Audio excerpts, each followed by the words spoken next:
Урматтуу телегөрүүчүлөр, биз болсо өз эфирибизди алда карай улантабыз. Биздин кийинки коногубуз менен тааныштырып өтө кетсек, Рыспай Абдыкадыров атындагы сыйлыктын ээси ырчы Шамил Коңурбаев биздин студиябызга келип отурат. Саламатсызбы агай?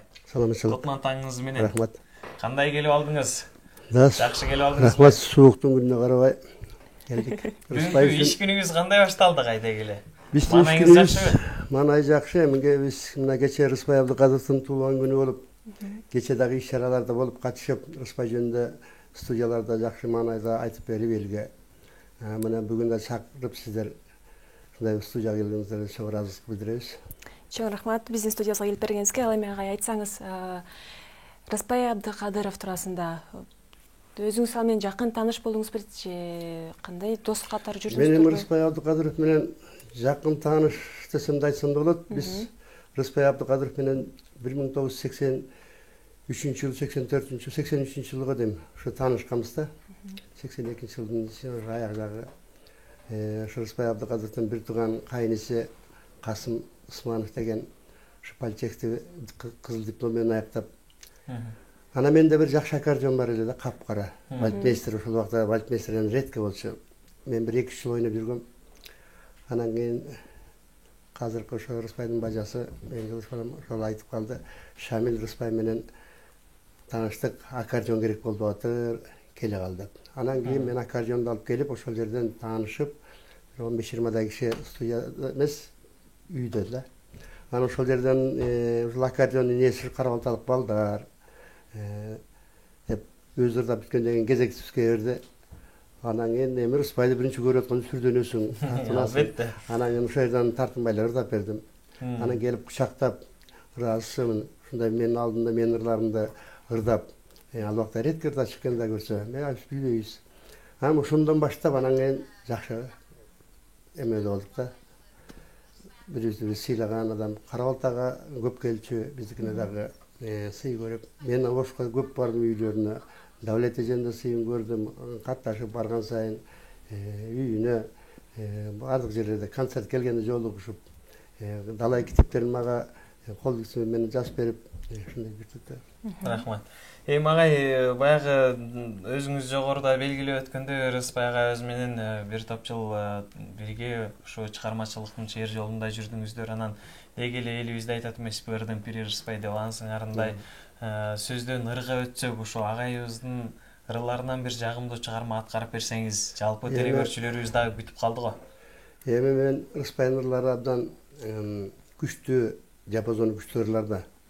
Анан кийин эми мен жана айтып калды, бул ырды Жоло Мамытов жазган. Издейм сени деп. Бул ырдын таржымалы Төлөгөн Мамеев менен Жоло Мамытов экөө жаш кез экен. Ошондо экөө кел издейм сени деп бир ыр жасабыз. Ошол кандай кимдик бат чыгат деп. Ошондо газета чыкканда Рыспайга тийип калып, издейм сени. Ошондо чыкканда радиодон ошондо чыкканда биринчи жолу. Ошондо Рыспайга Жоло Мамытовдун издейм сени аткарып берейин анда. Жакшы болот.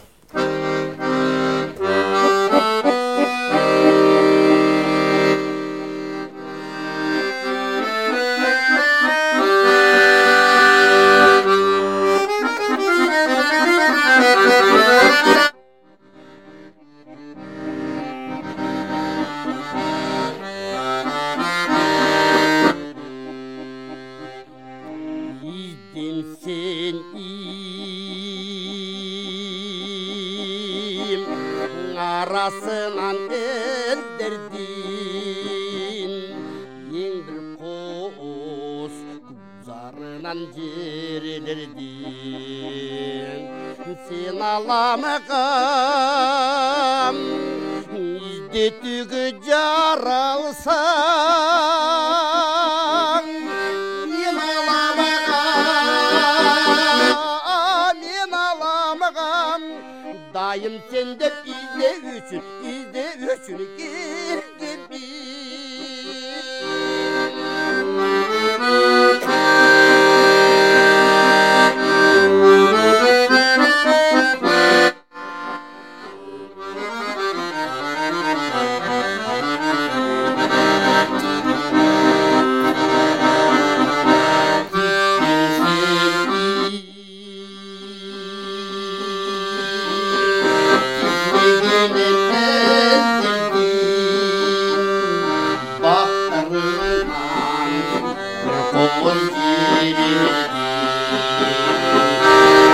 Sen alamga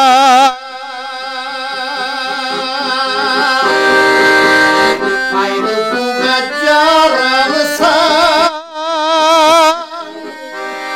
Men alamga Dayım sende kayruğa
Билдирели баягы кимдир бирөөнүн ишин авторунун аткаруусуна жеткире аткарса ээсине тай бергендей болосуң деп айтылат эмеспи чындыгында? Андага жете албайбыз го. Баягы ооба кандай болгон күндө дагы Ырыспай деген ырыспай да. ооба. Ал эми айтсаңыз, негизи сиз Рыспай Абдыкадыров менен таанышып дос болуп жүрдүм деп айттыңыз башта. Анан ушул ырдын тарыхына кайрылсак, ушул Эми Рыспай ырларды чыгарганда бул биринчи сөзүн тапчу да. Сөзүн таап, сөзүнүн образына кирип, анан кийин бул чыгарчу. Чыгарып бүткөндөн кийин авторуна чалчу. Бул ар дайым түнкү саат 3-төрдө, таңкы саат 4-төрдө, ал убакта сотка жок, телефон менен чалып ойготуп, анан кийин мындай ыр жаздым, мындайларды угуп көрчү деп, ошолорго угузуп, анан барып анан кийин сөзүнүн катасы жокпу деп сурап, азыркыларда эмес. Анан барып чыгарчу да. Мен Рыспай менен аралашып көп жүрдүм да, Рыспай айтчу да, Шамил ырдасаң уккан кишиге жан дилиң менен ырда. А мындай жөнөкөй ырдап койсоң ал болбойт деп ушундай айткан бар. Ал ошо ырдаганда Түгөлбай Казаков айткандай, мен өзүм азыр өзүм табымда эмесмин деп ырдачу эмес да. Жастырганда дагы анан кийин табымда болоюн деп табымда болгондо сразу 3-4 бир жастырчу да. Ушундай да, Түгөлбай Казаков ушуну көп айтчу. чоң рахмат. Деги эле ушул аккордеон чертүүнү сиз ошо Рыспай агайыбыздан үйрөнсөңүз керек. Ага чейинде Биз эми бул 70-жылдары биз бала кезек болуп калды.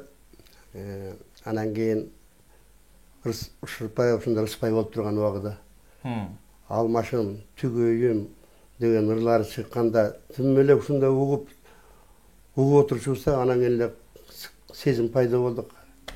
Аккордеон ошондон баштап кармаган, ошондон баштап үйрөнүп жүрүп мына ушул дарыяга жеттик да, чыштабай. Кийин Рыспай менен таанышып, Рыспайдын ырларын ырдап, Рыспай менен жолуккондо андан бетер болду. Мына мен өткөндө 75 жылдык Ош филармониясында барып ырдап келдим. Ошол баякы мендеги аккордеон ушу күнгө чейин Рыспайдын үйүндө турат. Мен ошондо барганда Сүйүт айтты, Şamil әке тигине баягы аккордеон турат деп алып көзүмө жаш алдым. Анан кийин ошо менен ырда деди. Анан ошол аккордеонду алып, анан кайра филармониядан ырдадым да. Анан кайра калтырып, анан кийин келдик. Ушундай ситуациялар болгон. Ал эми ага айтсаңыз, ушул негизи Рыспай Абдыкадыровдун ырлары жарык көрбөгөн ырлары барбы? Эми жарык көрбөгөн ырлар бар. Бул эми баягы нотага түшүргөндө бул ырды шашпай жүрөт да. Баарын ордорду менен жазган ырлары бар. Анан кийин нотага түшүрүп көркөмдөп, анан кийин ырдалган обондар бар. Анан бирок ырдалбай калды, жазылбай калды көпчүлүгү. Бул өзү көп келип жаздырганга убакыт жок болду да. Ал эми ушул ырлар сиз обону салып жарык чыгарайын деген пландарыңыз барбы өзүңүздө? Жок, эми баягы бизде эле обон бар. Бирок бул өзү абдан жооптуу иш да. Анан мен ырдайм. Рыспай Абдыкадыровдун деңгээлинде чыгара алабызбы деген. Андайга, анын үчүн биз эми музыканы окуп бүтүш керек. Анын үчүн биз деген саловочка деп коет да, баягы өз үйрөнгөнбүз да. Анан кийин бул обонду чыгарып элге жеткириш үчүн же талант керек, Кудай берген. Бизде да бир 7-8 обонум бар. Анан кийин мен обончумун, мен ырчымын деп анан кийин аны айтыш кыйын элдин алдында. Чоң рахмат агай. Эми агай, жалпы телекөрүүчүлөрүбүзгө бир жагымдуу чыгарма аткарып берсеңиз. Эми жана айтарым бар. Рыспайдын ырлары абдан жапазан күчтүү ырлардан ошонун бир жеңил ырлар да бар. Анан кийин бул эми жолугарын билгемин деген абдан күчтүү сезим ыр, ошону аткарып берем да. Келиңиз.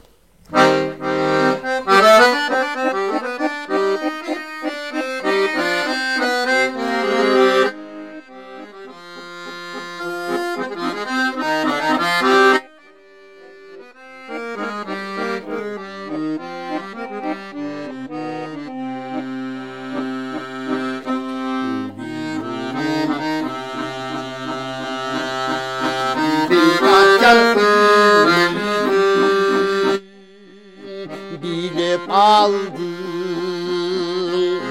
Yürü gergin sen bugün Bir özüne Jolukkanga bir jol emes Taqdırga min rahmat Bizi koşkun Oşol ömür, oşol beypil gülüşün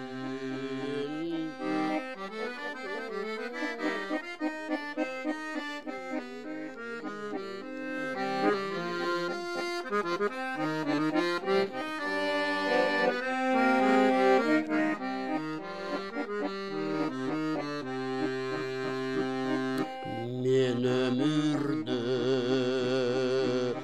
dalay yolu iladım Merim izdir özüm kıynadım Jolukkanda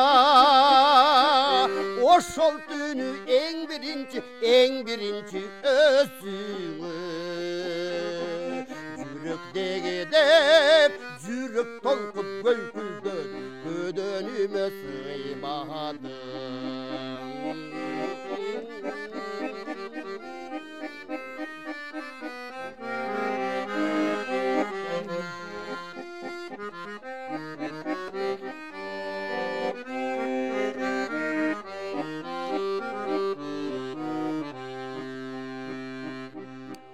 Oşondo sululu geydünün Menger şarın Bütaylanıp yürügönümün Bilbisim da Bar ekenini bul dünyada aksün Bir özüne Erte geçtir jolugarım bilgenmin Bilbisim da Bar ekenini bul dünyada aksün Bir özüne kaçandır bir kezderide jolugarım bilgenmin терең ыраазычылык билдирели. Сиз менен чындыгында дагы да болсо керемет кеп кургузу келип турат, бирок убакыт деген чектелүү экен. Таң эрте келип, жалпы телекөрүүчүлөрүбүздүн жан дүйнөсүнө жан азык катары дал ушул Рыспай агайыбызды бир элестерине, көз алдына элестетип, жагымдуу маанай тартуулап бергениңиз үчүн терең ыраазычылык билдиребиз. Бар болуңуз, чыгармачылык эргүү болсун агай. Урматтуу телекөрүүчүлөр, 2 саат алкагында биз түз эфир аркылуу сиздер менен таңды бирге тозуп кызматыңыздарда Али Аскар кызы Бегимнур жана ошондой эле мен Кайырбек Туратбеков болдук. Кайрадан көгүлтүр экрандан көрүшкөнчө дейли. Албетте күнүңүздөр ийгиликтүү улансын. Бар болуңуздар.